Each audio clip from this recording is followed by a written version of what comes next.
자, 설교하기 전에 우리 성도님들이 질문 사항이 있어서 이 질문에 대한 답변을 먼저 해주고 시간이 남는 것만큼 하나님 말씀을 마지막 시간에 전하겠습니다. 여기에 있는 질문을 보면서 참 성경을 깊이 보면서 이해 안 되는 것을 질문하는구나. 그게 제일 첫째 감동이 되고요. 두 번째로는 개인적인 질문을 했으면 좋겠었다. 전체에게 설명할 수 있는 것보다 개인적으로 질문을 했으면은 개인적으로 좀 자세히 설명을 해주면은 좋았겠다. 그런 생각도 드는데 좌우지간 여기에 우리 성경 질문을 가지고 이렇게 답할 수 있도록 보이지 않는 손길, 수고를 많이 해준 손길이 또 있어요. 우리 공영진 집사가 아주 이렇게 좀 해가지고 또 여기도 띄워주도록 그렇게 준비를 했는데 좌우지간 하나님의 일은 숨어진 봉사, 섬김이 열매로 나타나는 겁니다. 자, 먼저 성경 이야기에 대한 질문인데 제일 먼저 질문이 성경에 족보가 많이 나오는데 하나님의 말씀에 왜 족보가 많이 나오나요? 그렇죠? 족보가 많이 나오는 게 창세기 5장에 나오고요. 역대상 1장부터 9장까지 나와. 그리고 마태복음 1장에도 나오고. 왜 족보가 나오냐면요.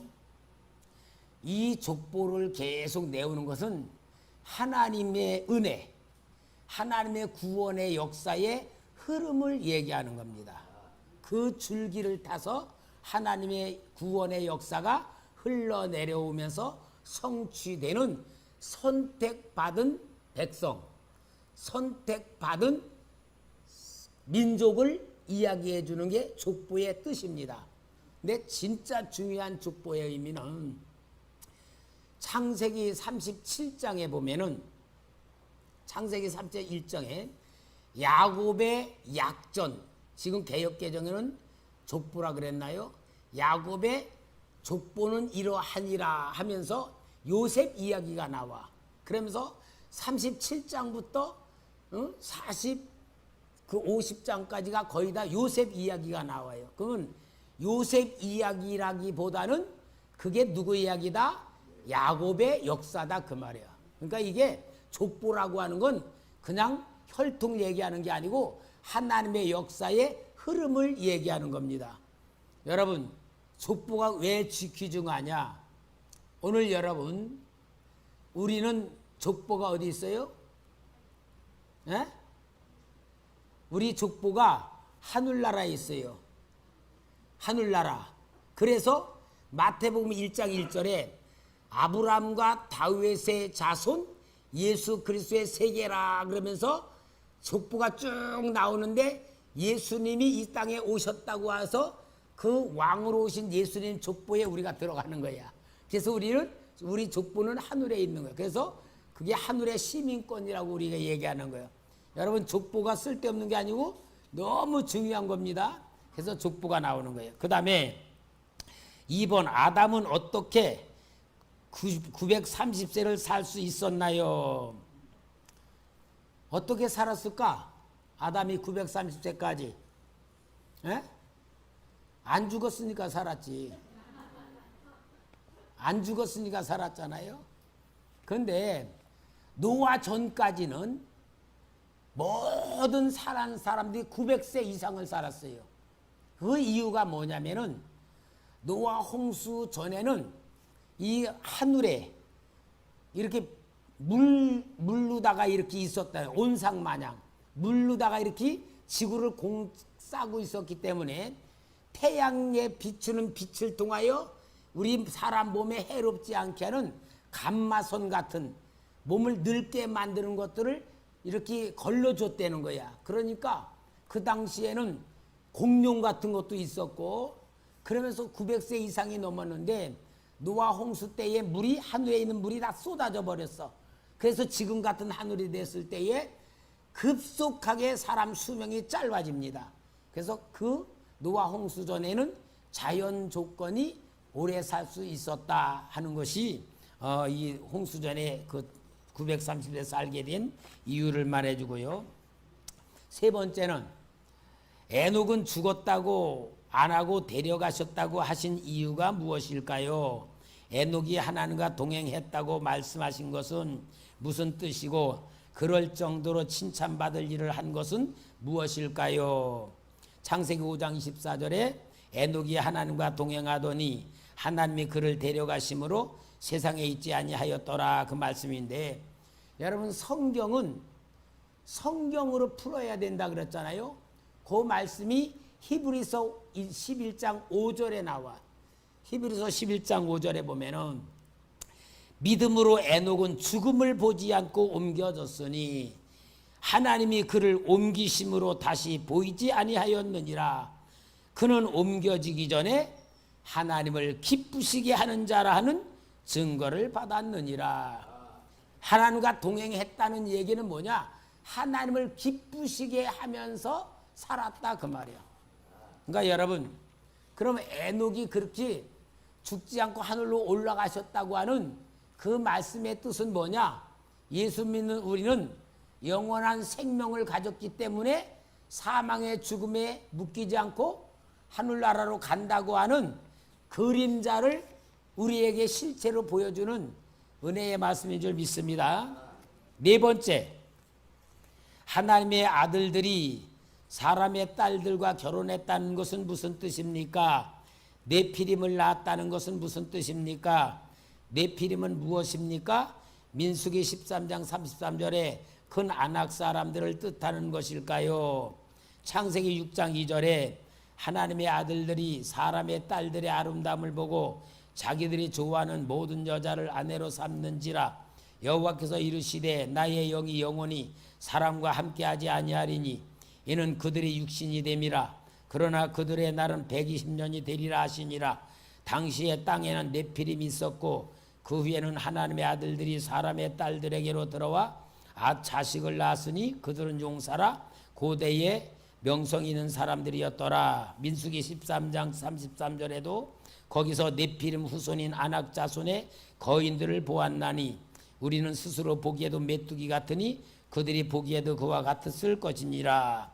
여기 사람의 딸들이라고 했는데 하나님의 아들들은 어떤 신학자들은 천사들이 사람의 딸들하고 결혼해서 거인을 낳았다. 그런데 그것은 맞지 않는 얘기예요. 천사들은 영이잖아요. 영이 육신 가진 여자하고 결혼할 수 있다?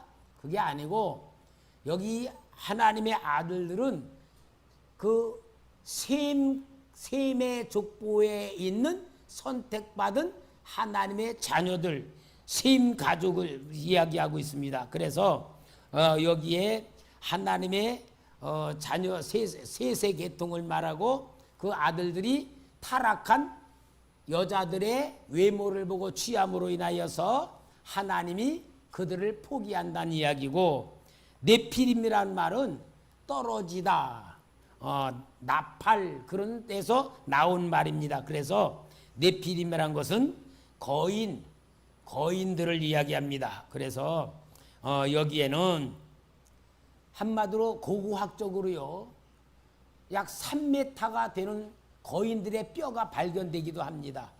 그런 역사가 실제로 있었습니다. 그러니까 이것은 그러한 거로 설명을 하면 되겠습니다. 그리고 다섯 번째, 노아의 방주를 짓기 위해 하나님께서 왜 노아를 택하셨나요? 노아는 어떻게 방주를 지으라는 말씀을 거역하지 않고 순종할 수 있었나요?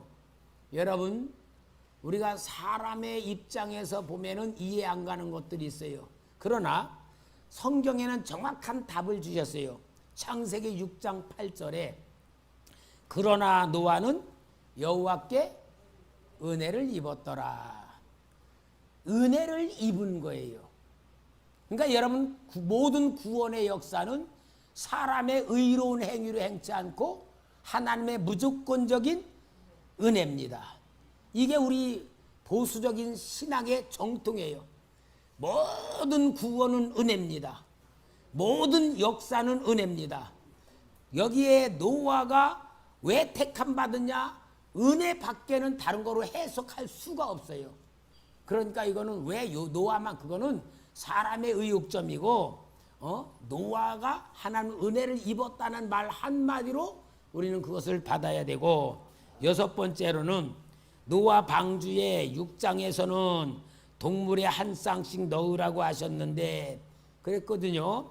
근데 7장에서는 정한 것은 7쌍 넣고 부정한 것은 한 쌍만 넣어라, 그렇게 돼 있어요. 7장 2절에. 그러니까 하나님은 6장에서는 7쌍씩 넣으라 그러고 7장에 와서는 2쌍 넣고, 왜 그렇게 했느냐? 정말 여러분들 성경 읽으면 그게 이상하잖아요. 하나 왜 바꿨나? 그런데 이것은 바로 뭐냐면은 하나님이 방주를 만들 때에는 거기에는 그래도 하나님을 찾는 사람들이 노아가 방주 만드는 걸 보고 회개하고 돌아올 거다 하고 사람들이 돌아올 공간을 만들기 위해서 2쌍씩만 누라 그랬던 거야. 근데 보니까 사람들이 얼마나 강팍한지 노아가 만든 방주에 들어올 생각은 안 하고 노아를 비웃고 방해하고 방주에 있는 것을 갖다 미친 사람만 하면서 들어올 사람이 하나도 없는 거야. 노아 가족 8식구밖에 하나도 없는 거야. 그러니까 하나님이 그 공간을 위해서 사람이 못 들어가니까 짐승, 정결한 짐승으로 채워야 되겠다 그러고 채운 거예요. 자, 그러면은 요것은 바로 그 사건이구나라고만 하면은 안 되는 거야. 바로 무엇을 말하느냐면은 누가복음 14장에는 큰 잔치에 대한 비유가 나와요. 그러면서 잔칫날에 종들을 보내가지고 임금이 이제 준비가 되고 오십시오 하고 미리 초청했던 사람들, 청첩장 보냈던 사람들 앞에 종들을 보내니까 이 청첩장 받은 사람이 뭐라 그럽니까? 나는 소 5겨리를 사서 시험해봐야 되니까 가니까 못 가겠다 그래라. 나는 또 장가 들었으니까 못 가겠다 그러고 사람들이 초청했던 사람들이 오지를 않는 거야. 그러니까 임금님이 노해가지고 뭐라 해? 종들한테 너 시장이나 사거리나 길가 가서 사람들 다 불러와라. 그래서 이 자리 채워라. 그래가지고 자리를 채우는 사건이 나오는 겁니다. 노아 방주 사건은 구약에서는 그림자고 비유인데 신약에서는 답이에요. 뭐요? 하나님의 천국잔치에 오지 않는 자들을 그들이 올 사람들이 안 올 때에 정결한 짐승으로 채우듯이 하나님이 채우는데 그 누구냐? 이방인을 채우는 역사입니다. 이방인을 채우는 역사로서 이제 들어오게 되는 거예요. 그래서 우리는 그냥 단순한 이야기의 궁금이 아니라 하나님은 우리에게 영적인 답을 주기 위한 모든 기록이 되어 있다. 그 다음에 7번째, 노아가 의인이고 완전하다고 하셨는데 그 이유는 무엇인가요? 홍수 후에 노아는 술 마시고 옷 벗고 누워있는 것을 아들이 발견할 정도로 완전해 보이지 않아요. 완전하다는 하나님의 기준을 알고 따르고 싶습니다. 자, 여기 창세기 6장 9절에 이것이 노아의 족본이라. 노아는 의인이요 당대의 완전한 자라. 그는 하나님과 동행하였으며. 여기 이렇게 말씀하고 있잖아요. 그럼 여러분, 아까도 에녹에 대한 얘기 마냥 의인이라는 것은 내 행위로 의인이 아니라 하나님의 은혜와 하나님의 긍휼과 하나님의 사랑으로 인해진 의인입니다. 여러분, 오늘 우리도 죄인이지만 용서받은 죄인이고 예수님 십자가 보혈의 피로 우리가 구속받아 하나님이 의인이라고 인정해 주셨죠. 그게 이신칭의라는 신학이야. 우리가 믿음으로 인하여 하나님 앞에 의롭다 인정을 받는 거. 그럼 여러분, 하나님이 우리를 완전한 자라고 인정해 줘. 근데 우리 행위가 완전해서 그래요? 완전하신 예수님이 우리를 죽어주심으로 우리를 인정하는 거예요. 그거죠. 예수님이 완전하신 예수님이 우리를 하여 완전히 죽어주셨기 때문에 우리를 예수님으로 믿는 우리를 의인이라고 하고 완전하다고 하는 말씀과 똑같은 거다. 그렇게 오시면 됩니다. 그래서 우리는 하나님 앞에 죄인으로 가는 게 아니고 예수님 피로 의인으로 가는 그런 구원받은 자가 된 줄 믿습니다.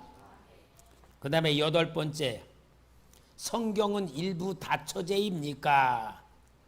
아브람도 하갈을 첩으로 두었고 야곱도 아내가 4명이나 있었고 다윗 왕도 결혼을 많이 했습니다. 동성애 옹호론자들은 일부 일처제는 인류 역사상 만들어진 지 얼마 되지 않고 현대의 결혼 제도가 옳지 않다고 주장하며 위성 결혼 제도, 아내가 있어도 위성처럼 여러 여자를 거느리는 제도까지 내세웁니다. 하나님께서 말씀하시는 바른 결혼 관계가 어떤 모습인지 궁금합니다. 여러분, 하나님이 일부 다처제 만들었을 것 같아요? 일부 일처제 만들었을 것 같아요? 당연하지. 아담 갈비 또 10개 빼가지고 10명 만들어서 아내 준 거 아니잖아. 갈비뼈 하나 빼가지고 했지. 그러면 성경에 일부 다처제로 만드는 사람들의 역사는 하나님의 뜻이었습니까? 사람들의 생각으로 만들어진 문화구나 풍습이었겠어요? 당연하지. 왜?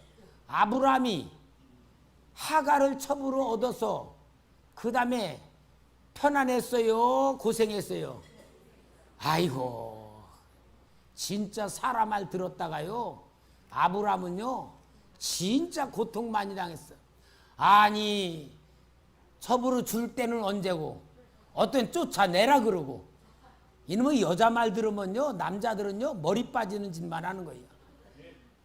여러분, 다윗이 여자들이 많았잖아. 다윗이 여자들이 아내가 많아가지고 아들을 다 낳았어. 그 배다른 형제들끼리 서로 죽이고 서로 미워하고 그러면서 나중에는 압살롬한테까지 쫓겨나는, 얼마나 골치 아프겠어.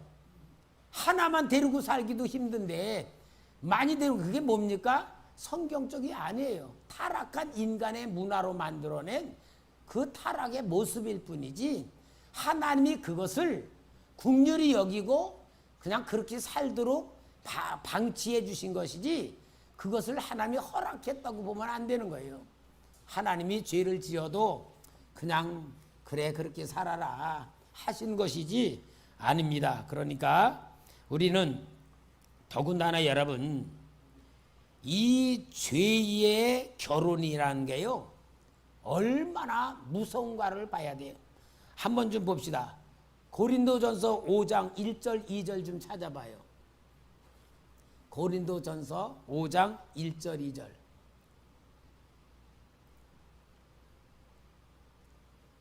자, 우리 한번 1절 2절 같이 읽어봅시다. 시작.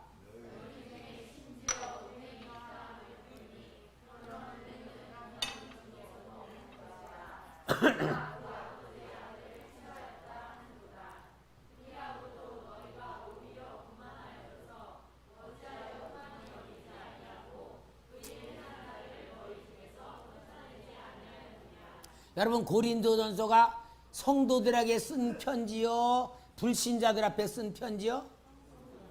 근데 여기 보니까 1절에 보니까 아버지의 아내를 취해서 사는 거야. 이런 쌍놈이 어디 있습니까, 세상에? 그게 무슨 말이냐?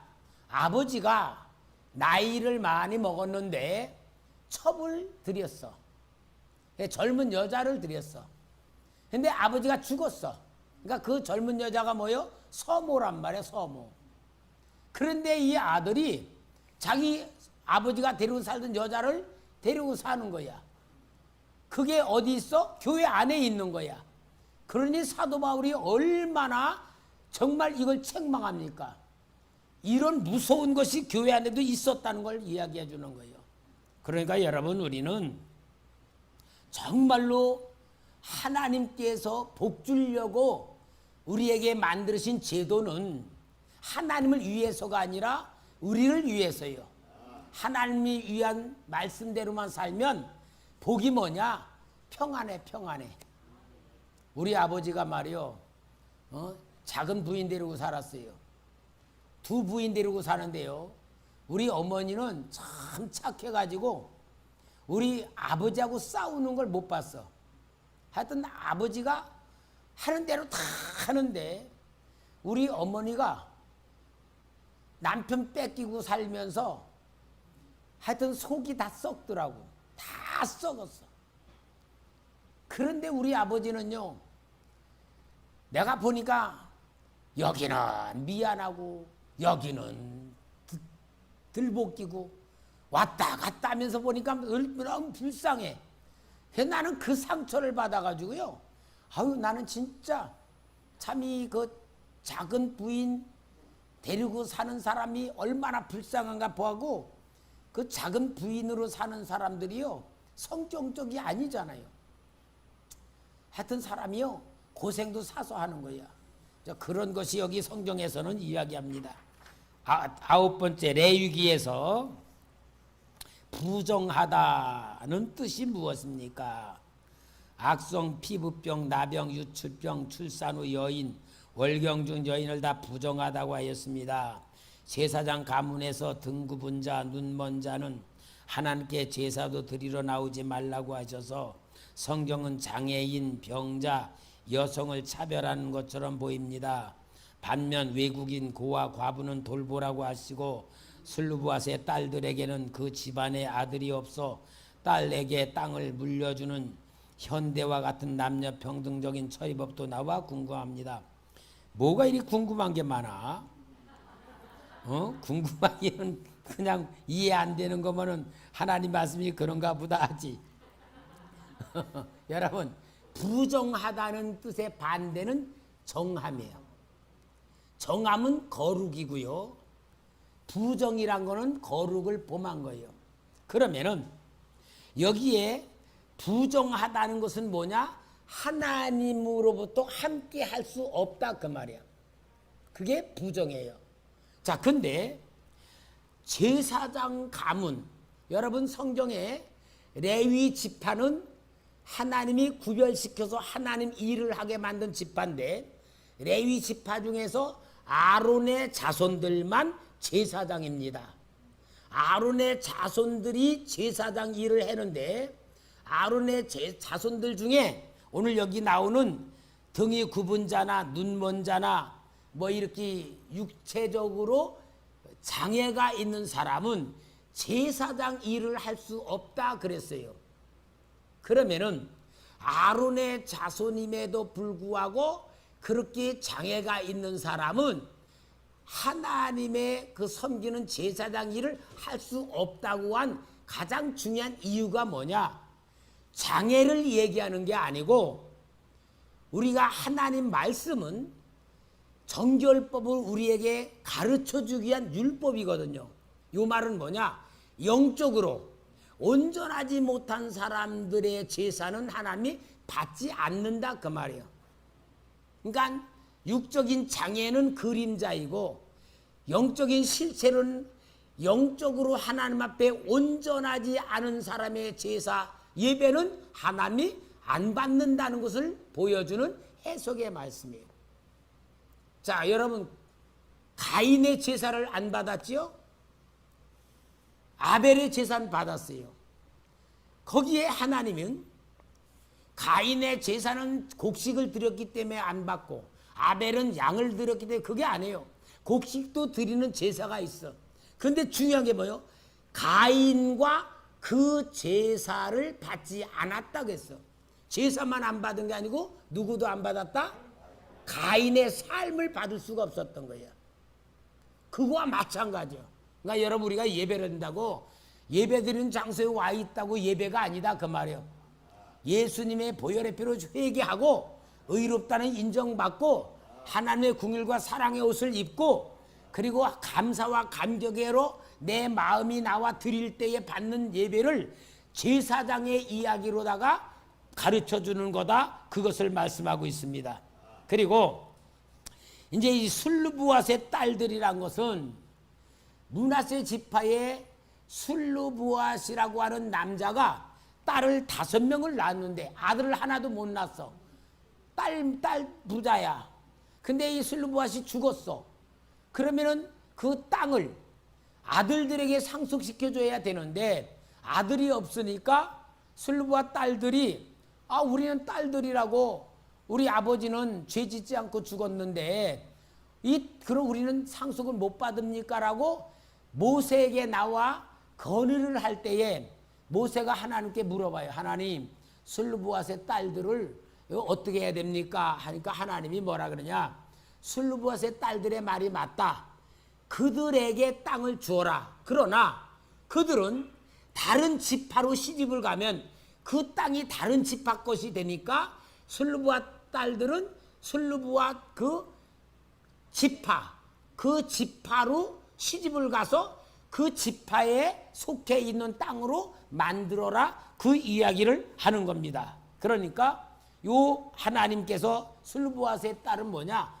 우리에게 주신 영적인 기업을 남에게 뺏기지 말아야 된다는 것을 보여주는 해석의 말씀이에요. 좀 더 자세히 말씀을 해야 되는데 이것만 해다가 보면은 안 되니까 그냥 좀 하고 혹시라도 마음에 안 차면은 개별적으로 찾아오세요. 10번 레위기에서 아론의 아들 나답과 아비후가 여호와께 명령하지 않은 다른 불을 피워서 죽었는데 다른 불이란 무엇입니까? 죽일 정도의 죄가 되는지요? 여기에 나답과 아비후가 제사장인데 다른 불을 드렸다는 것은 하나님에 드리는 불은 번제단에 있는 불이에요. 그게 거룩한 불인데 아마 이 나답과 아비후가 그 번제단에 있는 불을 가지러 가기가 좀 귀찮았는지 어땠는지 몰라도 성냥을 켰더니 부싯돌을 켰다고 해가지고 다른 불로 드렸다가 그 자리에서 즉사했다 그 얘기거든요. 근데 왜 그랬느냐라는 게 그 다음에 나와. 나답과 아비후가 술을 먹어가지고 완전히 역까지 차가지고 제정신이 아닌 비틀비틀하면서 다른 불을 갖다 드린 거야. 그래서 제사를 때 절대로 다른 술을 먹지 말라는 말씀을 주는 거야. 이제 그렇게 하고 그 다음에 이제 하나님이 이렇게 그 벌이 얼마나 무서운지 다른 불 드렸다고 죽였냐? 그렇게 죄가 되느냐? 죄가 되는 거야, 안 되는 거요? 우리가 볼 때는 별것 아닌 것 같은데 하나님은 죽였어. 근데 여러분, 하나님이 죽인 죄들을 보면은 우리가 볼 땐 별것 아닌 게 있어. 안식일 날 나무했다고 돌로 쳐 죽였어. 안식일 날 나무했다고. 그러면 뭘 외우는 겁니까? 하나님은 성경에 죽이게 되는 거는 이렇게 너희들이 이런 죄를 지면 하나님 앞에서 죽는다는 걸 보여주는 시범 케이스야. 시범 케이스예요. 그러니까 그것이 사람이 볼 때는 별것 아닌 것 같아도 하나님 앞에서는 죄는 죄의 삭은 뭐다? 사망이다. 그걸 보여주는 것이에요. 그러니까 우리가 볼 때의 죄라는 개념하고 하나님이 볼 때의 죄하는 죄의 개념이 다른 거예요. 그러면 어느 게 옳은 거예요? 왜요? 우리는 원래 죄인으로서 사니까 죄인데도 별것 아니야. 우리는 원래 본질이 죄이니까 죄를 지면서 별것 아니야. 뭐 그거 가지고 죽이나? 근데 하나님이 볼 땐 뭐요? 별거란 말이야. 그러니까 여러분, 죄라는 게 얼마나 무서운 것인가를 알수록 영이 깨끗한 사람이에요. 정말 영적으로 살면서 영이 깨끗한 상태에 보면요, 조그만 죄가 뭐가 되느냐? 점점 커져서 나중에는 그 죄가 나를 지옥으로 끌고 가는 죄가 되는 거야. 그리고 죄라는 것을 보면 뭐가 되냐? 그 죄의 결과가 보여져. 그래서 죄를 짓고 싶어도 무서워서 못 짓게 되고, 혹시라도 짓게 되면 회개 안 할 수가 없는 거야. 그게 바로 경건의 삶이고 영적인 삶이 되는 겁니다. 그 다음에 제사장의 가슴의 우림과 둠밈은 무엇입니까? 여기 제사장 가슴에 한 뼘 정도 되는 정사각형의 주머니가 있는데 그 주머니를 흉배라 그래요. 그 흉배 속에 마치 주사위 같은 주사위 같은 돌이 두 개가 있는데 그게 하얀 건지 까만 건지 하여튼 두 개야. 근데 그게 뭐냐면은 우림과 둠밈이라는 이름입니다. 근데 제사장들이 그걸 가지고 뭐냐? 하나님, 지금 이 전쟁을 우리가 해야 됩니까? 안 해야 됩니까? 하고 물어보는데 어떻게 물어야? 제사장에게 물어본 제사장이 잠깐 기다려. 하나님, 우리가 저 민족하고 싸워야 되는데 전쟁을 하는 것이 하나님 뜻입니까? 하나님 뜻이 아닙니까? 그리고 기도하고 주머니에서 생긴 건 똑같아. 주머니 하나를 딱 꺼내. 그걸 제비 뽑는다 그래. 딱 꺼내면서 예스나 노냐라는 것이 들어있는 거야. 그래서 그거를 판결의 제도고 제비 뽑는 제도가 되는 겁니다. 그래서 우림과 둠밈은 바로 그런 뜻으로 쓰임받고요. 12번 같이 읽읍시다. 시작.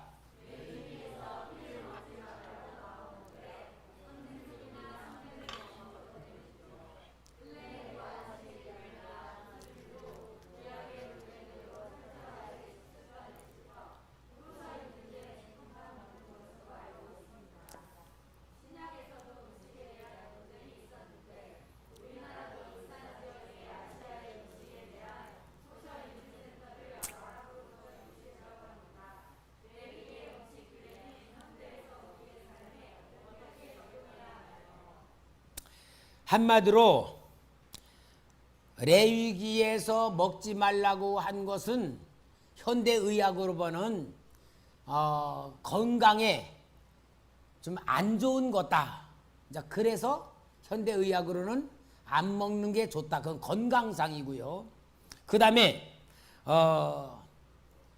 하나님의 말씀에 기록된 가장 중요한 것은 분명히 여기 짐승을 먹지 피를 먹지 말라 그랬잖아요. 근데 노아 홍수 이후에 노아에게 뭐라 그러냐? 짐승을 채소같이 먹으라 그랬어. 채소같이 줬다 그랬어. 그러면 그때는 이건 먹지 말고 저건 먹어라 그렇게 한 거 아니고 하여튼 짐승 다 먹으라 그랬어. 채소같이. 그런데 레위기에서는 왜 먹는 부정한 것과 정한 것이 있느냐? 중요한 이유가 있어요. 그것은 하나님이 그렇게 해 주신 것은 우리에게 그림자로 보여준 거고, 또 먹으라 그런 말씀이 또 신약에 사도행전 10장에 나오잖아. 베드로가 기도할 때 하늘로부터 네 구퉁이에 부정한 거 먹지 못할 게 내려오는데 하나님이 뭐래? 베드로야 잡아먹어라 그러고 나와. 아니 레위기는 먹지 말라 그러고 또 사도행전 먹으라 그러고 베드로가 아니 하나님 나 부정한 먹지 않았습니다. 먹을 수 없으니까 내가 먹으라 그러니까 먹어라 그러잖아요. 뭘 말하는 거냐? 이방인과 유대인을 구별했던 율법의 말씀을 신약시대에 와서는 이방인을 다 용납해서 하나님의 백성으로 삼는다는 것을 가르쳐주기 위한 구약성경은 그림자와 비유고 신약에서는 답이에요. 그러니까 우리는 저도 선지국 잘 먹거든요. 먹기 안 좋은 사람 먹지 말고 먹고 싶은 사람은 먹어라. 네, 그 얘기예요. 그 다음에 13번 몇 번까지 있나? 성경에 술 취하지 말라 이는 방탕한 것이라고 말씀하셨으나 예수님도 포도주를 드셨고 술을 금하는 법이 한국 기독교 문화일 뿐이라고 말하는 크리스찬도 많습니다. 하지만 민수기에 나시린은 술을 마시지 말라고 하셨는데 나시린이 무엇인지, 우리가 술에 대해 어떤 태도를 가져야 하는지 궁금합니다. 사회생활 하다 보면 와인 한 잔, 두 잔이나 치맥은 음식이라고 생각하는 경우는 많습니다. 치맥이 뭐요? 아? 맥주예요? 그 맥주 쓰지 왜 치맥이라고 써서 난 모르게 만들어? 그러는 거요? 여러분, 예수님 시대의 그 문화는 포도주를 먹는 시대야.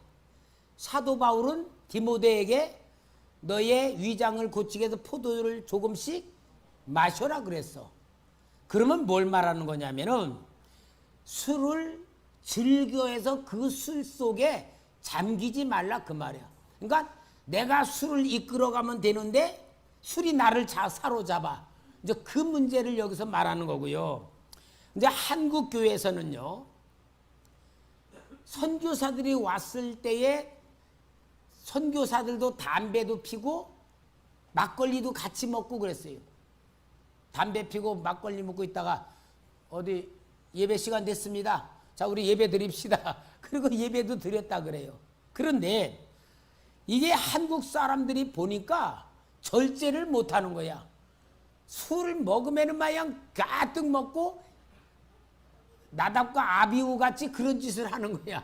그러니까 선교사들이 이 한국 민족들이 조금 이 자기 절제력이 약하구나. 그걸 이제 알게 되었고, 더 중요한 것은 1900년대에 민족 운동을 하며 민족 정신을 가지고 항일 운동에 하면서 우리 한국 기독교에서 정식으로 결정을 했어요. 항일을 위해서. 그 뭐냐? 신앙에 유익이 없다. 건강에 해롭다. 그리고 기독교인들이 우리 한국 국민들을 갖다가 깨우쳐야 되겠다. 그래서 우리 기독교인들은 술, 담배 먹지 않는 거로 결정을 했어요. 그래서 그 당시부터는 완전히 금주가 돼버리고 금연이 된 거예요. 이건 뭐예요? 교회 법이요. 그러니까 여러분, 혹시 담배 말이 없거나 술 말이 없는 사람은 먹어도 죄가 된다 안 된다? 그러니까 먹으시라? 먹으라고? 한국 교회의 법으로, 기독교의 법으로 금연 금주가 확실히 정해져 있어요. 그러니까 담배 피고 술 먹는 사람 정식으로 집사 임명된다 안 된다? 안 돼요. 장로 된다 안 된다? 안 되는 거야. 내가 기도원에서 만난 어떤 목사님이 그러더라고요. 저 합동총회 목사인데, 목사님 제가요 합동총회 총신학교로 오게 된 것이 기적이에요. 그래서 왜요? 그러니까 자기 형님이 장로님인데 기독교 장로의 장로래. 그런데 돈이 많은데 자기가 목사가 되려고 그러는데 기독교 장로에 가기는 싫더래. 왜? 막 술 먹고 담배 피고 막 그러니까 내가 진짜 총신으로 가야 되겠다. 근데 형님한테 가면은 너 기장으로 가라 그러면은 공락금 안 대줄까봐 기도를 많이 했대. 하나님 막 그러고 하고 이제 형님한테 갔대. 형님 저 신학교 갈랍니다. 그러니까 그래? 너 신학교 갈 거야? 어디 갈 거야? 제가 총신으로 가랍니다. 잘 됐어. 내가 대줄게. 그러더란 거야. 완전히 생각이 바뀌어진 거야. 그래서 아니 형님 어쩐 일입니까? 그러니까 뭐라냐면 이 장로님이 참 담배를 잘 피고 이제 그래서 이제 길을 가면서 담배를 피는데 자기 담임 목사가 이렇게 오면서 담배를 피고 오더래. 지는 담배를 피면서 지금 목사를 보니까 저 새끼 저 가짜지 저게 진짜냐 그렇게 보여지더라는 거야. 그래서 자기 동생이 권리가면 학교 공락금 안 대준다고 생각했는데 총신대로 간대 됐다고. 그러면서 목사님 우리 형님이요 장로가 담배 피면서도요 자기는 담배 피고 자기 목사 담배 피는 거는요 완전히 엉터리야 그래요. 그러니까 여러분 사람의 개념이 있어요. 기독교인의 개념이 뭐예요? 첫째, 술 담배 안 한다. 그러니까 여러분 이거는 자기 권위 문제입니다. 내가 술, 담배를 한다고 할 때에 남들이 볼 때에 기독교인으로 인정을 안 하고 더군다나 장로가 집사가 그러면요. 저 새끼 가짜야 그러지 진짜라 그러지 않는다 그 말이야. 그러니까 누구요? 자기의 인격, 자기의 신앙을 자기가 지키는 문제이지 그래서 해도 되냐 안 해도 되냐 그런 거 따질 것 아니다. 어떤 용감한 청년이 제가 신학교 갈 때 교수님 그 목사님이 대림대 목회하는데 청년이 그러더래요. 목사님 담배 피지 말란 말이 어디 있습니까 성경에. 아 담배 펴도 되는 거 아닙니까? 막 따지더라는 거야. 야 교회에서는 담배 피면 안 돼. 아 성경대로 가르쳐주세요. 그러니까 이 청년이 계속 따져서 목사님 화가 나가지고 돈 그 당시에 1,000원을 딱 꺼내가지고 야 임마 됐다. 가 담배 두각 사와 너하고 나 피자. 그리고 탁 주니까 에이 목사님은 안 되죠. 너 목사는 안 되는 법이 성경에 어디 있냐. 그리고 막 따졌다고 그러더라고요. 그러니까요 요렇게 질문하는 사람이 혹시나 먹고 싶어서 질문하는 건 아니겠죠. 그러니까 여러분 우리가 이거는 교회 법이에요. 성경으로 하는 게 교회에서 정한 법은 교회 법으로 지켜야 되는 걸 보여주는 겁니다. 그 다음에 민수기 22장이 뭐냐면요. 이스라엘 백성들이 가나안으로 들어오는데 여기에 모압 족속의 왕 발락이 이거는 전쟁으로서는 이길 수가 없는 전쟁이야. 그러니까 이거는 영적인 전쟁을 해야 되겠구나. 그리고 고민을 하다가 발람이라는 신령한 선지자를 그 알고 자기 신하들을 예물을 많이 보내가지고 초청을 했어. 그러니까 발람 선지자가 하나님 저들이 나를 데리러 왔는데 어떻게 할까요? 그러니까 하나님 뭐라냐 가지 마라. 너는 가면 안 된다. 그리고 말렸어. 그러니까 발람 선지자가 그들에게 하나님이 가지 말라 그럽니다. 그냥 가시오. 돌려보냈어. 그랬더니 발락 왕이 혹시라도 이 너무 큰 선지자가 우리가 보낸 예물이 적어서 그런가 보다. 그리고 더 높은 고관에게 더 많은 예물을 해가지고 그 다음에 또 보냈어. 그러니까 발람이 뭐라냐 여기 있어봐라. 내가 하나님께 물어보마. 하나님께 물어보니까 하나님이 그 사람들하고 가라 그래. 근데 거기에 대한 질문이야. 왜 가지 말라고 해놓고 또 가는데 나귀를 타고 가는데 천사가 발람을 죽이려고 칼을 쥐고 들고 있는 걸 보고 나귀는 보았는데 발람은 눈이 어두워서 못 보니까 나귀가 천사를 피하니까 이 나귀를 때리고 또 가다가 또 3번이나 그러니까 나귀가 입을 열어가지고 말하 왜 때리느냐. 너 형상 칼 있어 너 죽였다. 그러니까 천사가 눈을 열어보니까 천사가 자기를 죽이려고 하는 게 있었거든. 그러니까 내가 돌아가겠습니다. 그러니까 천사가 가라. 그러나 하나님이 시킨 대로만 하라. 그래서 가가지고 발락 왕이 차려놓은 제물에다가 제사를 드리면서 그 저주하라고 하는데 하나님의 축복이 계속 3번이나 나오는 거예요. 이제 거기에 대한 얘기입니다. 그러면은 하나님이 처음에는 가지 말라 그러고 두 번째는 물어볼 땐 가라 그래. 여러분 하나님이 가라 그런 거는 가라는 겁니까? 가지 말라는 겁니까? 왜 가지 말라는 거야? 가라는 거지. 가지 말라고 자기는 가면서. 여러분 무슨 얘기냐면은 네 맘대로 해라 그 말이야. 네 맘대로 하라. 여러분 오늘 우리 신앙생활이요.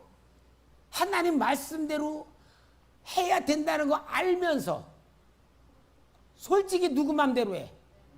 자기 맘대로 하라. 그거 똑같은 거야. 하나님이 네 맘대로 하라고 하는 말을 그러면은 가라 그 말이야. 왜? 지가 첫날에 이미 하나님이 다 가르쳐줘서 가지 말라고. 가지 않아야 되는데 또 물어보는 건 뭐예요? 가고 싶어서 물어보는 거니까 네 맘대로 하라 그 말이에요. 그러면서 하나님이 경고를 보여주는 게 뭐예요? 나귀에게는 보여주고 천사가 통해 뭐 안 보는데, 그러나 발람은 가가지고 3번이나 제사를 드리며 예언을 하는데 하나님의 축복을 예언해. 근데요, 그 다음에 진짜 중요한 사건이 25장의 사건이야. 25장에 이스라엘 백성들이 암몬 여인하고 암몬 그 들판에다가 축제 현장, 제사 현장을 넣어놓고 이스라엘 남자들이 가가지고 같이 술 먹고 춤추면서 간음 행위를 해가지고 25,000명이 죽는 사건이 나오는데, 왜 이게 무슨 사건이냐면요, 발람이 축복 기도는 못해, 저주는 안 됐고 돌아가려니까 받은 돈은 많고 이걸 놓고 가려니까 아깝고, 그러니까 뭐냐, 이스라엘 백성들이 하나님 앞에 망할 수 있는 방법을 가르쳐 준 게 뭐냐, 우상 숭배하고 모압 여인들하고 간음 행위를 해가지고 하나님 앞에 저주받게 만드는 계략을 가르쳐 준 게 25장의 사건이에요. 그러니까 발람은 결국은 어떻게 됐어요? 여호수아 13장에 가서 이스라엘 백성들에게 발람을 죽여버려요. 그래서 타락한 선지자의 그림자가 발람입니다. 이것을 보면서 여러분, 하나님은 우리에게 하나님 믿으면서도 하지 말란 그런 것을 우리가 하고 싶은 사람은 다 해. 그 모습에 대한 그림자와 비유를 보여주는 거다. 예, 이제 성경에 대해서 끝났고, 삶 속의 신앙 1. 하나님의 음성을 듣는 방법. 하나님의 음성을 듣는다는 것이 무엇인가요? 제가 금요 기도회 때 하나님 음성 듣는 훈련도 했고 가르쳐 줬는데, 이분은 전체 성도들을 위해서 아마 질문한 거라고 생각됩니다. 하나님의 음성을 듣는다 그럴 때에 우리가 본다고 할 때, 우리 하나님의 역사를 본다 할 때 우리가 눈으로 보는 개념으로 생각하잖아요. 근데 제가 설명했잖아. 만져, 본다, 먹어, 본다, 느껴, 본다. 그건 뭡니까? 눈으로 보는 개념이 아니죠. 아는 개념, 지식의 개념, 체험의 개념이야. 마찬가지로 하나님의 음성을 듣는다는 것은 하나님께서 하나님과 나와 영적인 관계가 맺어진 상태에서 나타나는 현상입니다. 하나님과 나와 영적 관계가 맺어져. 그래서 내가 영적인 상태가 되어서 영적인 감각이 내게 일어나 있어. 영적 감각. 그 영적 감각이 열려져 있는 상태에서 성경을 읽을 때에 그 성경의 은혜가 되는 말씀들을 레마라 그래. 기록된 말씀은 로고스인데 레마로 느껴지는 것을 보고 하나님의 음성을 듣는다는 표현이 되고요. 그 다음에 내가 기도하다가 감동이 된다든지 깨달아진다든지 느껴진다든지 그런 감동, 영적인 감동으로 느껴지는 것들이 하나님의 음성을 듣는다 그러고, 또 어떤 때는 실제로 하나님이 내 마음속에 진짜 말씀으로 주셔요. 말씀으로 물어봐요. 말씀으로 나한테 주시고 내가 마음으로 하나님 앞에 이야기를 해. 그런 것은 정확하게 하나님 음성을 듣는다는 표현도 되는 거예요. 그러나 들리는 음성은 아닙니다. 그러니까 여러분이 그런 개념을 가지고 영적인 감각을 열어가는 훈련을 하면은 된다. 영적인 감각. 그 다음에 두 번째, 하나님의 음성과 마귀의 말을 어떻게 구별해나요? 여러분, 마귀도요, 성경 말씀을 가지고 이야기를 하기 때문에 성경 말씀은 다 하나님 말씀인 줄 오해하기 쉬워. 마귀가 예수님 시험할 때도 성경 말씀을 주면서 시험을 했거든. 그러니까 마귀 음성인지 하나님 음성인지 구별하는 가장 중요한 방법은 내 마음이 깨끗해야지만 구별이 돼요. 내 마음이 깨끗하면은 마귀의 음성은 어떠냐면요, 좀 내 느낌으로는 어둡고 무겁고 어떤 나의 죄성을 건드리는 그러한 말로 들려. 어떠냐? 너 저 사람보다 내가 더 크게 쓴다. 비교의식, 응? 교만하게 만들고 뭐가 자기 자신의 의식을 세우게 만드는 그런 마귀의 음성에 대한 느낌이 분별이 돼요. 그래서 제일 중요한 건 깨끗해야 되고, 그 다음에 내가 어떤 욕심이나 어떤 계획이나 자기를 위한 생각을 가지고 있는 때에 주시면은 틀림없이 마귀가 나를 미혹시키는 음성이 거의 다 많아. 그러니까 어떤 음성이 딱 들려올 때 이게 내게 유익이 된다는 얘기냐 손해가 된다는 얘기냐, 그런 것을 딱 볼 때 유익이 되게 하거나 손해가 되게 하는 말씀은 마귀명이야. 하나님은요, 유익이 되거나 손해되는 그런 내용의 말씀이 아니고 어떤 내용을 주시느냐, 거의 다가 영적으로 하나님의 사랑, 하나님의 위로, 하나님의 역사를 느끼게 만드는 음성이지, 너 뭐 복권 사라, 내가 당첨시켜준다, 너 어디 땅 사면은 내가 될 거다, 그렇게 안 해요. 그러니까 제가 이거 분별하는 거는 쉽게 설명하기가 좀 어려워. 그건 영적인 상태에서 들려니까. 그리고 제일 중요한 기준은 뭐냐? 성경을 많이 알아야 돼. 성경 말씀을 많이 알면 분별이 돼. 그래서 성경이 제일 중요하고요. 혹시 여러분들이 그런 어떤 느낌이나 감동이나 음성을 들었으면 이게 마귀 역사인가 하나님 역사인가를 제일 분별하기 쉬운 방법이 있어. 뭘 것 같아요? 그렇지. 목사님에게 물어보는 게 제일 정확해. 목사님, 내가 이런 감동 받았는데요, 이거 하나님의 계획입니까 아닙니까? 그게 제일 정확해. 잘난 척하고 혼자 계획하고 혼자 계획 쓸 때 나가지 말고 그렇게 하면 돼요. 그 다음에 기도 응답을 왜 말씀으로 주시나요? 말씀을 모르는 사람은 응답을 어떻게 하나요? 그러니까 여러분, 말씀으로만 주시는 게 아닙니다. 하나님의 응답은 제가 여러분들 훈련시키잖아. 환경을 통해서, 인간관계를 통해서, 사건을 통해서, 시간을 통해서 이렇게 하나님이 우리에게 응답을 주세요. 그런데 정말 믿음이 약한 사람들, 초신자, 우리 김현주 성도님 같은 이런 애기 신자들은요, 수지 맞아요. 진짜 하나님이요, 기도하면은 하나님이 막 응답을 막 줘. 순종만 하면 그대로 막 대박 터지도록 막 일을 해. 정말 왜냐? 하나님 살아계신 걸 보여주려고. 그러니까 여러분, 우리가요 정말 은혜 받을 때 은혜 받고 축복 받을 때 축복 받는 게 진짜 은혜예요. 우리 교회 한번 와서 간증한 우리 친구의 형님이 있어. 내 친구, 그 형님은 우리 형님 친구. 그런데 내 친구는 집사였어. 그 형님은 하여튼 불신자, 불교를 믿는 열정저였어. 근데 사업을 하다가 절당망에 부도가 나버렸어. 그러니까 살 길이 없어.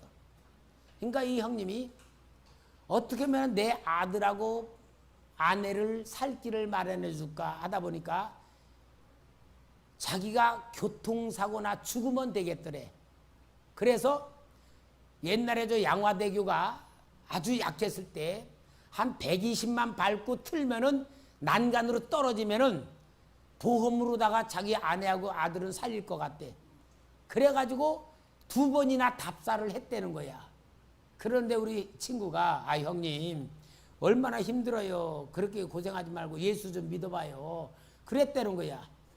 그러니까 너무 퍽퍽하니까 밤 9시 반쯤에 우리 친구가 나가는 교회에 아니까 깜깜해. 불 꺼져 있는데 문을 이렇게 여니까 문이 열리더래.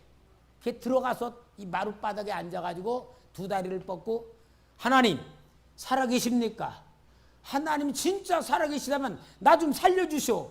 그리고 속에 북받친 게 통곡을 하면서 한 2시간을 울었다는 거야. 막 땅 치면서. 울다가 그러다가 보니까 이제 한 12시 가까이 돼가지고 집에 갔다는 거야. 집에 갔더니 12시 반쯤에 전화가 오더래. 아이고 또 빚쟁이가 또 이제 돈 제조하고 전화를 받으니까 빚쟁이더래. 빚쟁인데 말이 다른 거야. 전 사장 이렇게 살 순 없잖아. 다시 일어나 봐야지. 나한테 50만 원 있어. 내 줄 테니까 한번 다시 해봐. 그러더니 그 다음날 또 누가 전화 오고 막 그러자 300만 원이 만들어지더라는 거야. 그래가지고 그걸 다시 일어나 사업을 했는데 딱 1년 2개월 만에 우리 교회에 간증을 왔어. 뭐라 그러냐면은 목사님 우리 성도 앞에 간증했어. 이번 달에 제가 11조 1200만 원 바치고 왔습니다. 그러는 거야. 한 달에 얼마 버는 거야? 1억 2천 버는 거야. 그러니까 여러분 진짜 하나님이 은혜 주실 때가 있는 거예요. 그러니까 기도 응답은 어떻게 받아요? 해야 받지. 기도 안 하는데 무슨 응답이 와. 그러니까 어려우면은 아예 목숨 걸고 살려달라고 하고 도와달라 그러고 하나님 아버지 하고 아버지만 찾고 별짓 해보란 말이야. 하나님은 말씀 모르는 사람은 어떻게 응답해요? 실제로 응답한다. 말씀 아니고 실제로도 응답한다. 아멘. 그 다음에 신앙생활을 잘하고 있는가. 현재 나의 신앙생활의 상태가 바른지 아닌지 어떻게 알 수 있나요? 어떻게 알 수 있을까요? 네? 여러분 신앙생활을 하는 상태가 바른지 아닌지 자기는 알아요? 몰라요? 모를 수 있가 어떠냐면은 제일 중요한 건 자기 스스로가 알 수 있고 그 다음에 모르겠으면 목사님한테 물어보고 그러면 되는 거야. 그거 가지고 고민할 필요 뭐 있어? 근데 우리 성도님들 진짜 여러분들이 자기 신앙 상태를 알고 싶고 고칠 게 뭔가를 보고 싶고 어떻게 하면 하나님에 가까이 갈 수 있는가 알기를 원하면은 저한테 찾아오세요. 신령한 목사님 두고 혼자 고민할 필요 없잖아. 영적인 예언도 해줄 거고 진단도 해줄 거고 다 해줄 건데 왜 이 질문을 왜 하는지 모르겠어. 혼자 해보려고 그러나? 두 번째, 봉사하며 교만하게 되는 경우 회개하는 방법. 회개는 구체적으로 어떻게 해야 하나요?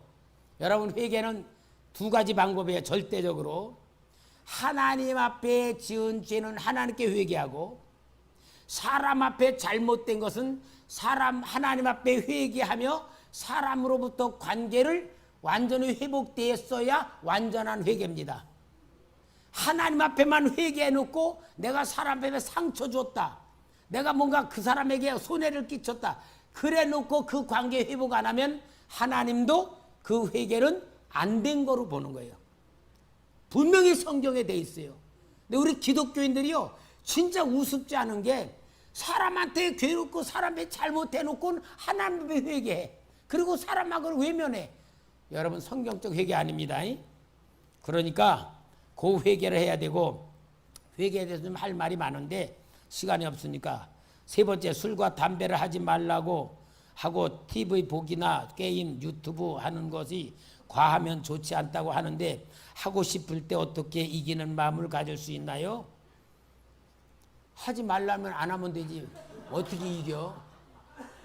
어떤 사람이요 컴퓨터에다가 내가 이번 휴가를 가는데 돈을 제일 작게 들이고 제일 멋지게 좋은 곳을 다닐 수 있는 방법을 대답해라 그거 해 저기 컴퓨터에 딱 넣으니까 컴퓨터에 뭐라고 답이 나왔냐?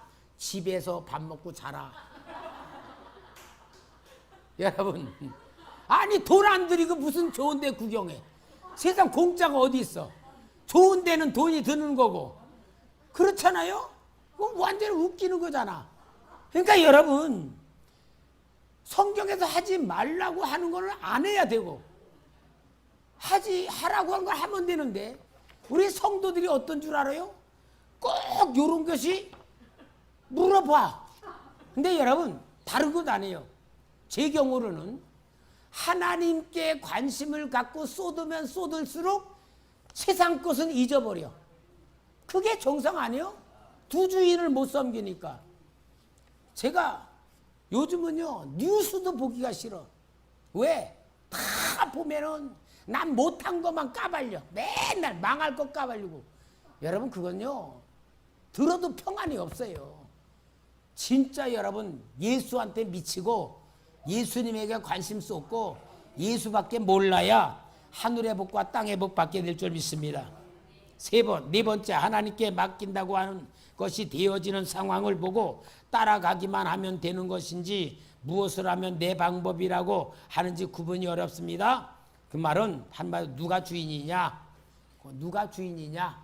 누가 너의 주인? 영의 결정권, 영의 선택권을 보면 되고요. 5번째, 부정적인 마음을 가져다 주는 것이 마귀라고 했는데 예수님도 화를 내신 적이 있습니다. 분노의 마음을 풀기 위해 상대방에게 화내지 않고 효과적으로 풀 수 있는 방법이 있을까요? 효과적으로 풀 수 있는 방법은 한마디로 다 하나님이 하시는 거다라고 보면 됩니다. 여러분, 모든 주권을 하나님께 인정하시고 하나님이 하시는 일이라고 보면 승리할 줄 믿습니다. 누가 그랬죠? 요셉이 그랬죠? 창세기 45장 5절에 형님들이 나를 팔았다고 한탄하지 마소서. 우리 가족 살리려고 형님들을 통해 나를 보낸 거니까 절대 형님들 걱정하지 말라. 얼마나 멋집니까? 그거야, 그거. 그러니까 하나님께서 하시는 일이라고만 보면 돼요. 마지막 큰 번, 전도하는 방법. 전도 대상자가 기독교인에 대해 안 좋은 인식과 상처가 있는데 어떻게 전도해야 하나요? 여러분, 그 사람에게 상처 갖고 있는 것이 본인의 손해다. 왜? 나쁜 사람만 있는 것도 아닌데 나쁜 사람에 대한 개념만 가지고 있으면 당신 자 손해다 하고 그걸 가르쳐주고, 진짜는 뭐냐? 내가 그 사람의 마음을 치료해 줄 수 있는 사랑을 베푸는 것밖에 없어요. 그게 제일 중요한 방법이고요. 설교 동영상이나 말씀을 직접적으로 전달할 시적 대심과 전달할 적대심과 부담감을 표현하는 상대에게 순차적으로 전도할 수 있는 방법은 무엇인가요? 좋은 방법은요, 내가 은혜 받은 것을 계속 자랑하는 거예요. 은혜 받은 거, 아이고 내가 여기에 뿅 갔다. 내가 가슴이 시원해지더라. 답답한 것이 확 뚫리더라. 막 그래 버리면은 호기심에 보게 돼요. 그거는 여러분 그냥 보라 그러지 말고 내가 막 완전히 거기서 완전히 은혜 받은 감격, 그 기쁨 막 그걸 완전히 막 쏟아 놓아가지고 혹하게 만들어서 보게 만들어요. 그럼 돼요. 그 다음에 네 번째는 기도. 자, 기도는 세 가지입니다. 방언 받기를 기도하였으나 아무리 부르짖어도 방언을 받지 못하여 안 주시는 경우도 있다고 하여 더 이상 구하지 않고 있습니다. 안 주시는 경우는 없어요. 그건 잘못 들은 거예요. 방언을 꼭 받아야 하나요? 또 생각으로 말하는 것이 방언으로 말하면 통역이 되는 것인지 궁금합니다. 내가 방언에 대해서는 금요기도에 설교를 해주고 방언 받게도 해준 사람들도 있고요. 방언은 한마디로 말이 아니고 소리입니다. 방언은 영의 소리야. 고린도서 14장에 보면은 방언은 영의 소리라고 했어. 영의 소리는 어떤 거요? 말이 아니죠. 단어가 아니요. 애기가 전 먹는 애기가 응애 응애 그게 말이야 소리야. 소리야. 근데 응애 응애 하고 울면 엄마는 그 소리를 듣고 똥 쌌는지 졸려서 우는지 배가 고파서 우는지 알아요 몰라요? 알아요. 그러니까 그 소리 속엔 뭐가 있다? 영의 소리이기 때문에 그래. 방언도 마찬가지야. 그러면은 방언은 내 영의 소리일 뿐이야. 그래서 그 방언은 내 영이 소리를 내도록 하나님이 주신 역사도 있지만 그 영적 원리만 알면은 목사님이 얼마든지 해줄 수가 있습니다. 그 개인적으로도 찾아와도 좋고. 그 다음엔 통역이란 건 뭐냐? 성경에서 나오는 방역 통역은 그것은 다른 나라 말을 할 때에 그것을 통역하는 은사가 방언 통역의 은사였어요. 그리고 내가 방언을 막 깊이 많이 하면서 아 이게 무슨 뜻이구나라고 하나님의 영적인 감각으로 알려주는 것들이 있습니다. 그러나 통역이 목적은 아닙니다. 그리고 그것을 하려고 애를 쓰는 것보다는 영의 소리로 하나님의 영을 감독시키는 게 더 빠른 방법이에요. 그 다음에 두 번째, 기도해 본 적이 없고 철야 예배 시간에 나오는 것은 시간적으로 부담되고 어떻게 기도를 시작해야 하나요? 부담되는 사람이 어떻게 기도 시작해요? 이거는 밥은 먹기 싫은데 배고프지 않는 방법이 무엇일까요? 똑같은 질문이야. 여러분, 기도는요 내 희생입니다. 우리 신앙생활 중에 내가 볼 때 기도가 제일 힘들어. 기도한다는 것은 내 몸을 하나님께 묶여서 제물로 드리는 시간이라 우리 성도들 진짜 기도가 힘들다는 거 알죠? 나는 기도하라고 해도 기도 안 하는 사람 보면 답답해. 진짜 왜냐? 기도 안 하면 육의 생각밖에 안 들고요. 하나님 마음으로 들어가질 못하고 진짜 육신의 눈 감각으로만 살아가. 이거 너무 답답해. 여러분 기도는요 자기를 하나님께 제물로 드리는 시간일 뿐이에요. 그러니까 이거는 하고 싶으면 하고 안 하고 싶으면 아니고 기도는 안 하면 안 되는 겁니다. 그 다음에 마지막 세 번째, 어떻게 하면 영안이 열릴까요? 이번 부흥회 때 다 한 건데 영안이 열리지 않으면 천국에 못 가나요? 여러분 영안이 안 열리면 천국에 못 가는 게 아니고 영적인 감각이라는 말이 맞아요. 영안이란 말보다 영적인 감각이란 말을 하면은 이해가 될 거야.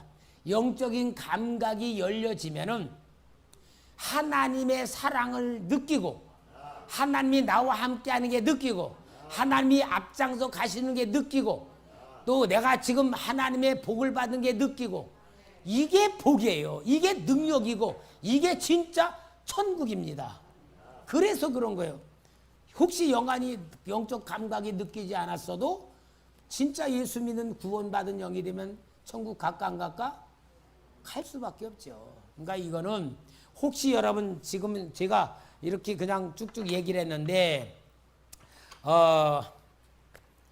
개인적으로 자세히 알고 싶은 사람은 목사님 커피 한 잔 주세요. 그리고 제 방에 찾아오면 내가 1시간 시간 나면 1시간, 2시간 시간 나면 2시간 하여튼 함께 영적인 이야기를 마음껏 해줄 테니까 저하고 약속만 하면 돼. 여러분 제가 좀 어렵지 않잖아요. 부드럽잖아. 목사님이 부드럽지 않아요? 그러니까 여러분 거리낌 없이 정말 제 방에 오셔서 같이 영적인 궁금한 거 아니면은 방언 좀 열리게 해달라고도 기도하고 하면서 마음껏 합시다. 하여튼 우리가 마지막 시간 말씀도 있어야 되니까 중요한 거 성경 좀 읽고 그리고 말씀 좀 잠깐 전하겠습니다. 룻기서 1장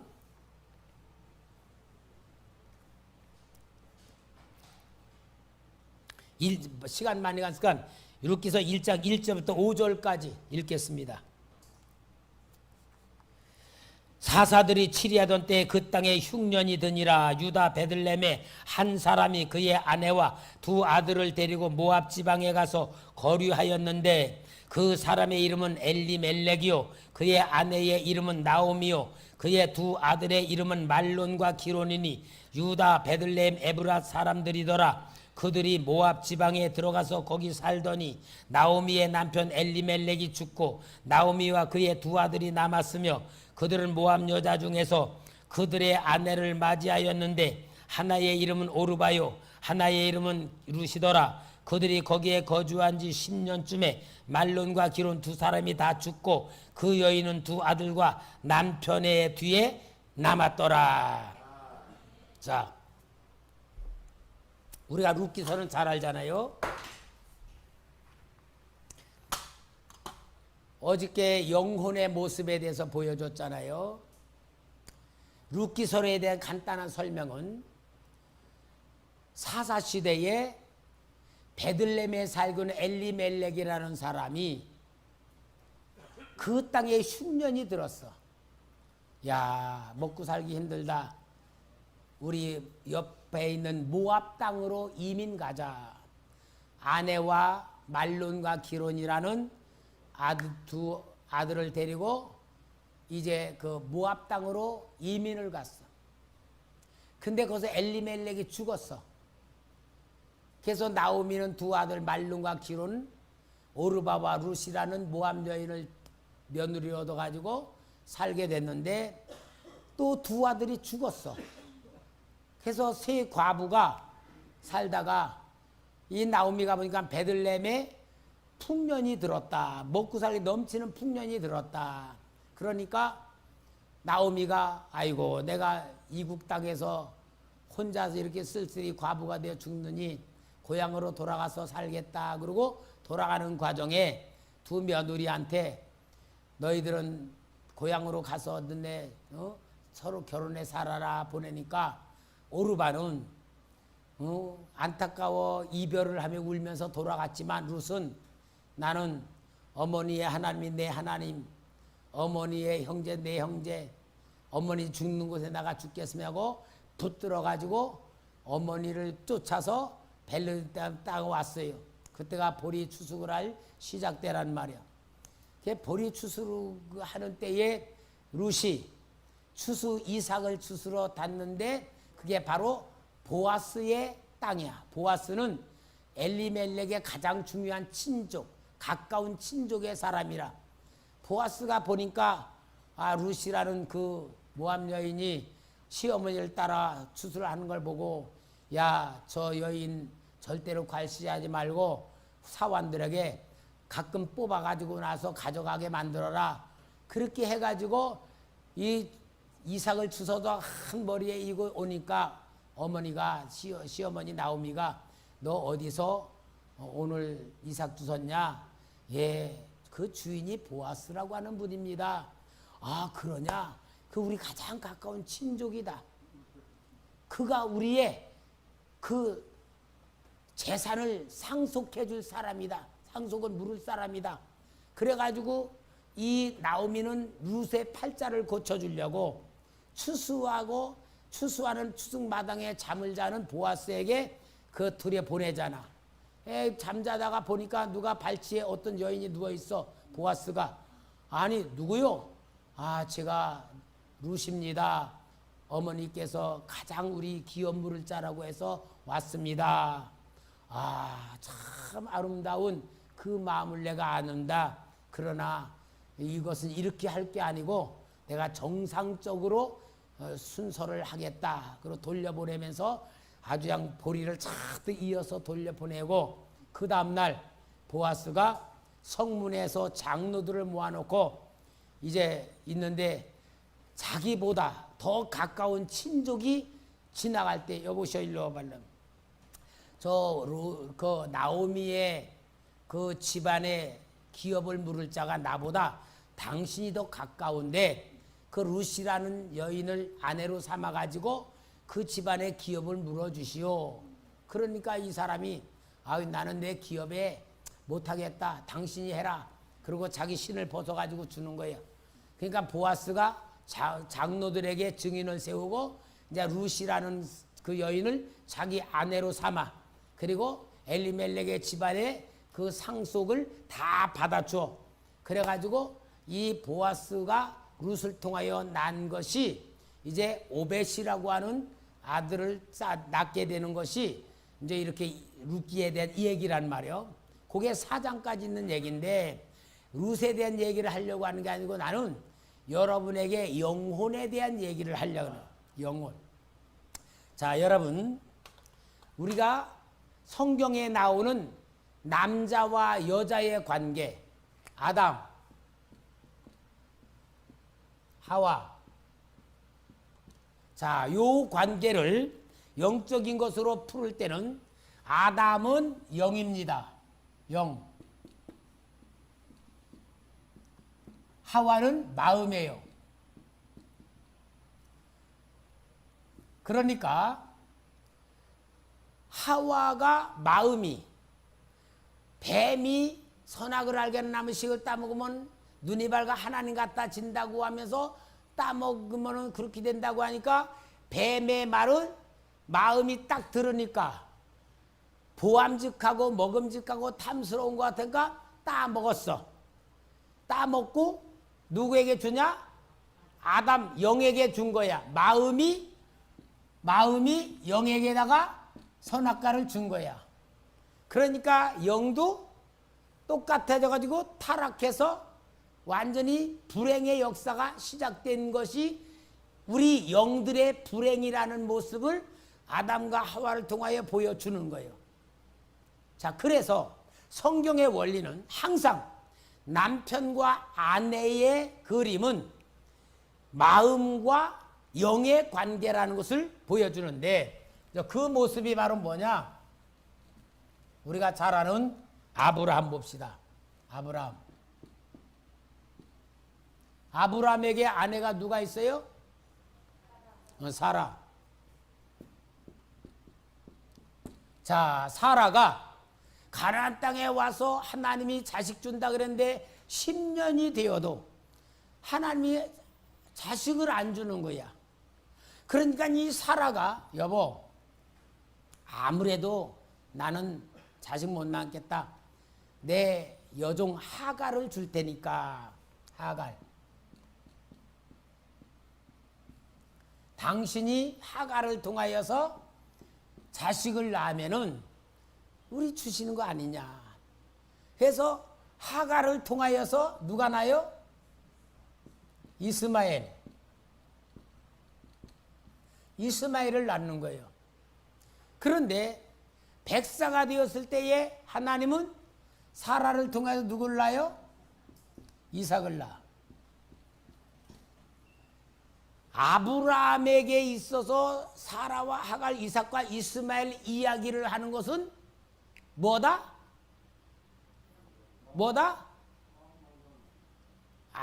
어저께 설명할 그저께 설명해 줄 때에 성경을 보는 성경 구조. 그림자는 아브라함, 사라, 하갈, 요건 그림자고 이야기는 뭐다? 비유. 그렇잖아. 그림자에 대한 것을 가지고 이야기를 할 때는 비유다. 그러니까 우리가 잘 알아야 돼. 그림자, 비유, 역사적 실체, 비밀, 뭘 얘기하려는 거다? 영적 실체를 얘기하는 거야. 그러니까 지금 이거 영적 실체를 보는 거예요. 남편은 뭐다? 지금 얘기했잖아. 남편은 영이다. 아내는 마음이다.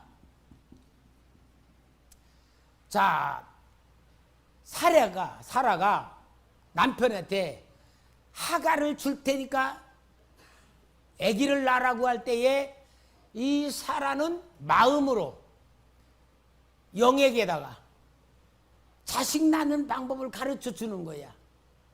그러면은 그 가르쳐 주는데 그 아브라함이 그걸 받아서 하갈을 자기 아내로 삼았어.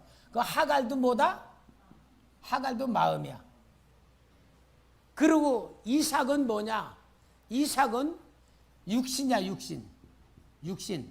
이스마엘도 육신. 자, 그러면 어떻게 됩니까?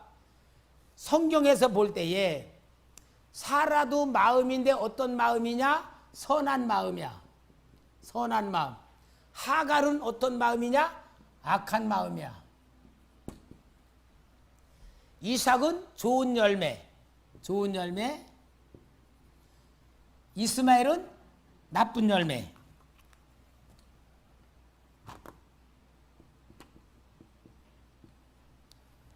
여러분, 역사적 실체이기 때문에 지금 이스마엘이 얼마나 세계에 악한 영향을 끼치는 열매로 큰 영향을 해요. 그러니까 우리가 성경을 통하여 뭘 봐야 되느냐? 아, 이게 영의 이야기인데 아브라함이란 사람 역사적 실체를 통하여 오늘 내 얘기를 하는 거다. 여러분, 사람이 두 마음을 품으면 어떻게 돼요? 하나님 앞에 복받지 못하지.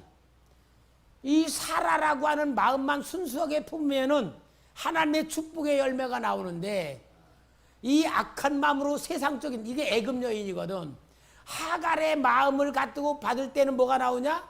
나쁜 열매가 맺어진다는 것을 보여주며, 오늘 여러분 우리가 영이, 내 영은 무엇보다 어느 쪽으로 생각하느냐라는 게 영의 역사다. 그러니까 하나님 쪽으로 생각하면은 복 받는 역사가 나오고, 마귀 쪽으로 생각하면은 세상으로 나가. 근데 여러분, 우리는 어떤 쪽이 더 좋습니까? 마귀 쪽이 좋지. 여러분, 항상 우리는 마귀 쪽이 좋아요. 본성이. 왜? 죄인이기 때문에. 원래 육신이기 때문에. 내 육신은 누구 거야? 마귀 거라 그랬잖아. 모세 죽었을 때 사탄이 와서 그거 가져갈 때 그게 성경에 보여잖아. 그러니까 항상 우리는 내 육신으로 살아가면 항상 우리는 마귀 쪽을 택할 수밖에 없어.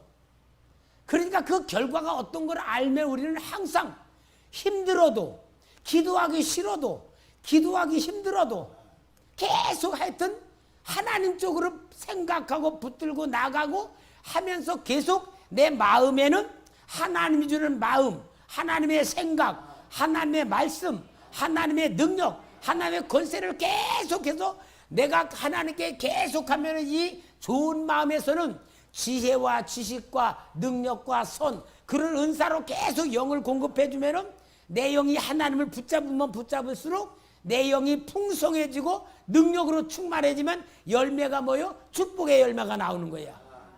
그런데 우리가 자꾸 교회 나와 중직 받았어, 몇 년 받았어 해도 계속 여기만 머물러 있어. 어떻게 하면 돈 벌까? 어떻게 뭐 될까? 계속 이쪽에만 있으면은 나는 죽자고 하는데 열매는 뭐요? 나쁜 것만 맺어지는 거야. 그러니까 여러분, 성경에 대해서 모든 건 뭐 영적인 거로 보는 눈을 열어주긴 건데, 누구보다 내 영혼의 이야기다. 내 마음에 사라도 있고 하갈도 있다. 그걸 얘기하는 거야. 열매가 이스마엘로 맺으면 나에게는 저주가 되고 이삭으로 맺으면 축복이 되는 거다. 요것을 보여주는 것이니까 이제 오늘 결론으로 룻기서를 가지고 얘기하자 그 말이야. 룻기서.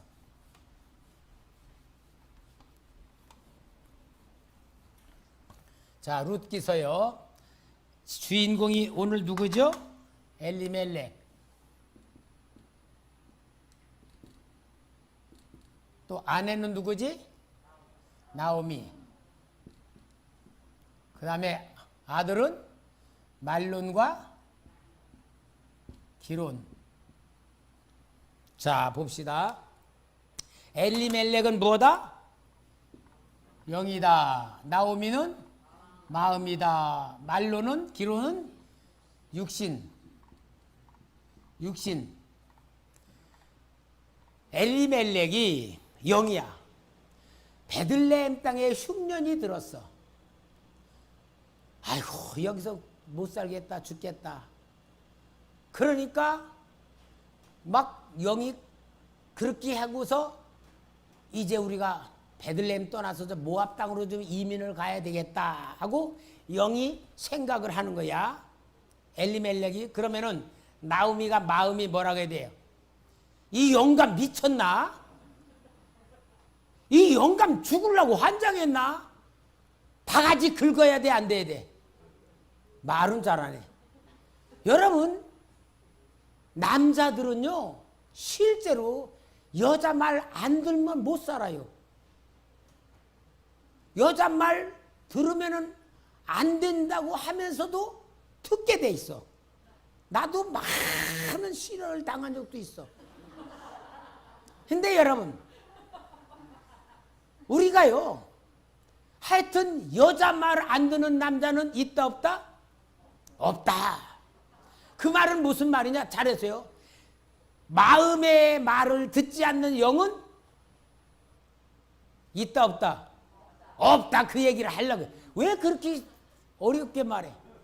내 마음에 조종을 받지 않는 영은 없다. 그러니까 나오미는 기쁨이란 말이고 희락이란 말이야. 나오미가 착한 여자요? 나쁜 여자요? 그런데 오늘 본문에 보니까 모압 땅은요 저주받은 백성이야. 10대가 돼도 못 들어오게 돼 있어. 버림받은 백성 모압.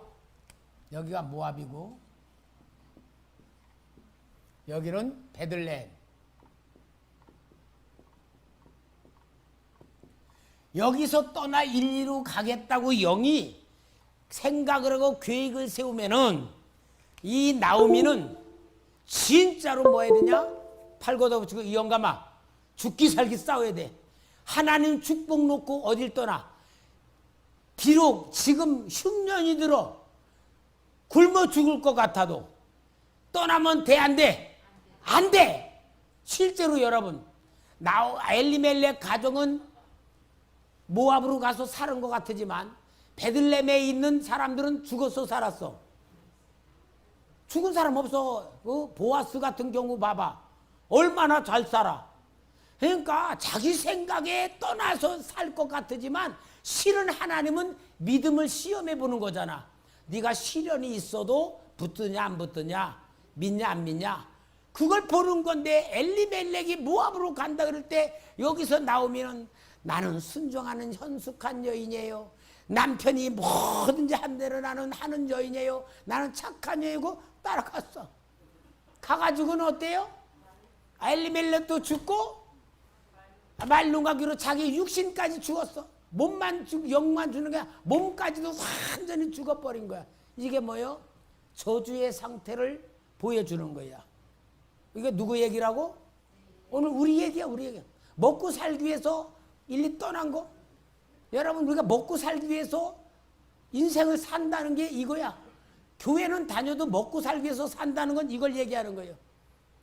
그래서 결국은 엘리멜렉과 두 아들은 죽는 사건이 보여지는 거야. 성경 보여지죠? 영으로 분별되죠? 그 다음에 이제 다시 그림 하나만 그리고 끝냅시다.